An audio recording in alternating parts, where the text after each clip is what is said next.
છે તો ભલે રાજકારણમાં ઉતરો નહીં, પરંતુ રાજનીતિને સમજો અને યોગ્ય રાજકારણની યોગ્ય તમારા પ્રશ્નોને ઉઠાવે એવા લોકોને મદદ કરો, સપોર્ટ કરો. આ મેસેજ હું તમારી વચ્ચે આપવા આવ્યો છું.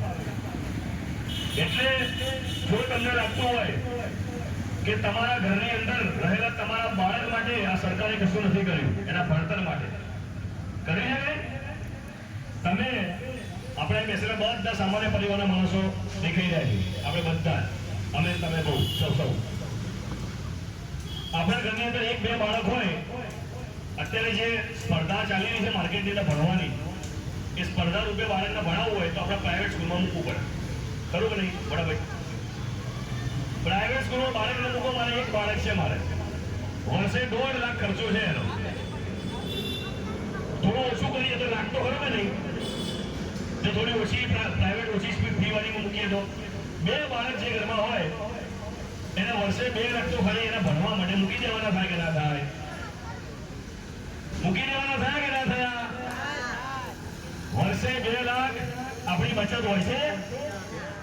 હવે બીજું બાળકોનું પ્રતિવાદ, આપણા ઘરના યુવાનો પેન્ટ કાપી આટલા લાખો રૂપિયા ખર્ચીને આપણે એમને ભણાયા. બિચારા એ યુવાનો સરકારી નોકરી માટે જે પરીક્ષા માટે ફોર્મ ભરે છે, પરીક્ષા આપવા જાય છે, ત્યારે ખબર પડે છે સેન્ટર પર પહોંચે ત્યારે કે પેપર ફૂટી ગયું. નિશાસો લખીને આપણા દીકરા બિચારા પાછા આવે છે કે નથી આવતા? છેલ્લા 5 વર્ષમાં 25 થી વધારે પરીક્ષાના પેપર ફૂટી ગયા. જાણો છો તમે?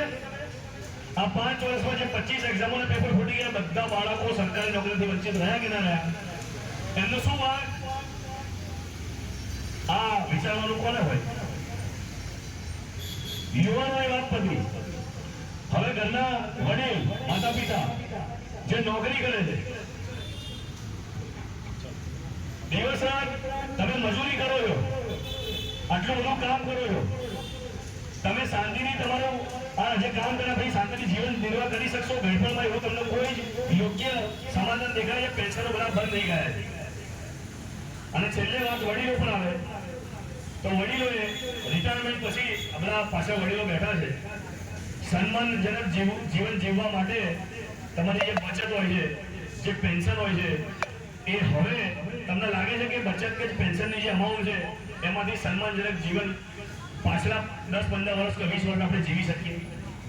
અને હવે જે નવા જે વડીલો બનશે આવનાર સમયમાં, એમના માટે તો પેન્શન જ નથી, કોઈ એવી યોજનાઓ પણ નથી.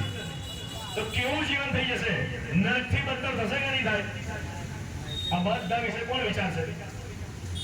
આપણે વિચારવું. તો જો તમને લાગતું હોય કે ગુજરાતમાં વસનાર બાળક થી વડીલ સુધી કોઈના પણ માટે સરકારે કશું જ નથી કર્યું, તો આ સરકાર તમારે હવે બદલવી પડે કે ના બદલવી પડે? સરકાર બદલવા માટે આવનાર 3 મહિનાની અંદર અમદાવાદ જેવા મહાનગરપાલિકાની અંદર કોર્પોરેશનની ચૂંટણી આવશે. આ ચૂંટણીમાં ડોક્ટર બાબા સાહેબ આંબેડકરના સંવિધાનના પ્રતાપે, એમના મતના અધિકારના પ્રતાપે આપણને સૌને સરકાર બદલવાની તાકાત મળેલી છે. તો 3 મહિના પછી આવનાર ચૂંટણીની અંદર હું મંચ ઉપરથી આપણે આહવાન કરું છું કે ભાજપ અને કોંગ્રેસના નેતાઓને આપણે જોઈ લીધા 80 વર્ષ સુધી, જો એનાથી હવે કંટાળી ગયા હોય તો આ ચૂંટણીની અંદર આમ આદમી પાર્ટીને તમારી વચ્ચેથી ઉમેદવારી કરતા અમારા નેતાઓને આપનો અમૂલ્ય અને પવિત્ર મત આપજો, એમને વિજય બનાવજો. અમે વચન આપીએ છીએ કે મંચ ઉપરથી જે હું બોલ્યો છું એ બધા જ પ્રશ્નોના